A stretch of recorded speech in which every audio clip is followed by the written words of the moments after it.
ஜபக்கூட்டம் நடத்த விடாமல் தடுத்தவர்கள் மீது நடவடிக்கை எடுக்காத இன்ஸ்பெக்டர் தாசில்தாருக்கு அபராதம் விதித்து மனித உரிமை ஆணையம் உத்தரவிட்டுள்ளது. கோவை ஜோதிபுரத்தை சேர்ந்தவர் விட்டல்தாஸ்.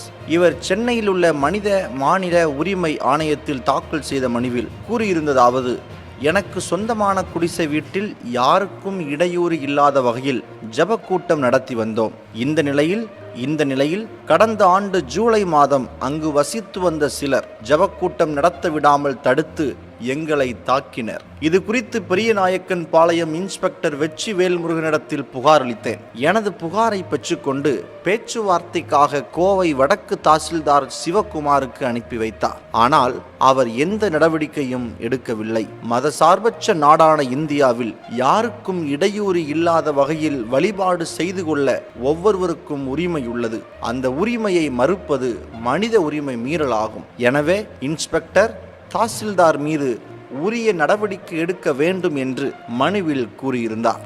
இந்த மனுவை விசாரித்த டி ஜெயச்சந்திரன் பிறப்பித்த உத்தரவில் கூறியிருப்பதாவது: மனுதாரர் யாருக்கும் இடையூறு இல்லாமல் குடிசை வீட்டில் ஜபக்கூட்டம் நடத்தி வருவதாக தெரிவித்துள்ளார். இதற்கு அவருக்கு உரிமை உள்ளது.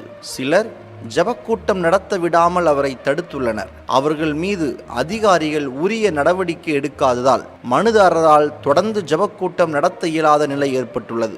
இது மனித உரிமை மீறலாகும். இதற்காக வெற்றி வேல்முருகன், தாசில்தார் சிவகுமார் ஆகிய இருவருக்கும் சேர்த்து ரூபாய் 50,000 அபராதம் விதிக்கப்படுகிறது. இந்த தொகையை தமிழக அரசு ஒரு மாதத்துக்குள் மனுதாரருக்கு வழங்கிவிட்டு அவர்கள் சம்பளத்தில் இருந்து தலா ரூபாய் 25,000 வீதம் பிடித்தம் செய்து கொள்ளலாம். குடிசை வீட்டில் ஜபக்கூட்டம் நடத்த அதிகாரிகளிடம் அனுமதி பெற தேவையில்லை என்றும் ஹைகோர்ட் தீர்ப்பு கூறியுள்ளது. எனவே குடிசை வீட்டில் ஜபக்கூட்டம் நடத்துபவர்களை விசாரணை என்ற பெயரில் போலீசார் மற்றும் வருவாய்த்துறை அதிகாரிகள் துன்புறுத்தக்கூடாது என்று மனுதாரரின் புகார் மீது அரசு அறிவுறுத்த வேண்டும். திரு டி ஜெயச்சந்திரன் மனித உரிமை ஆணையம் சார்பாக உத்தரவு தெரிவித்துள்ளார்.